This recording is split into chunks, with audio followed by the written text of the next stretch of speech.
Police প্রশাসনের হস্তক্ষেপের ফলে আব্বা সাম্বা ট্রিংয়ের রমরমা এখন অনেকটাই কম, কিন্তু একাংশ অসাধু লোক নিজেদের বসতবাড়িকেই আব্বা সাম্বা ট্রিংয়ে পরিণত করেছে এখন। আর এমনই ঘটনা ঘটল সিধাই থানাধীন কাতলামারা বাজার সংলগ্ন হঠাৎ কলোনি এলাকায়। রবিবার সন্ধে নাগাদ ওই এলাকার নিবাসদেবের বাড়ি থেকে আপত্তিকর অবস্থায় হাতে নাতে ধরা হয় যুবক যুবতীকে।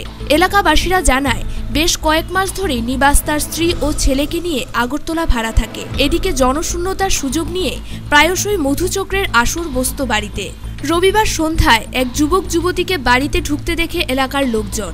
কিছুক্ষণ বাদেই এলাকাবাসী জড়ো হয়ে বাড়িতে যেতেই আপত্তিকর অবস্থায় দেখতে পায় দুজনকে। এদিকে এলাকাবাসীর জেরার মুখে ওই যুবক জানায় তার নাম প্রসেনজিৎ রায়। সে তার বান্ধবী মুনমুন দেববর্মাকে নিয়ে এই বাড়িতে আসে, কিন্তু কে তাকে বাড়িতে নিয়ে এসেছে এ ব্যাপারে কিছুই জানায়নি সে। পরে এলাকাবাসীর তরফ থেকে উত্তম মধ্যম দিয়ে তাদের তুলে দেওয়া হয় সিমনা থানায়।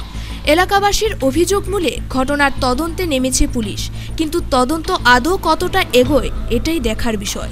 Bureau report, news vanguard.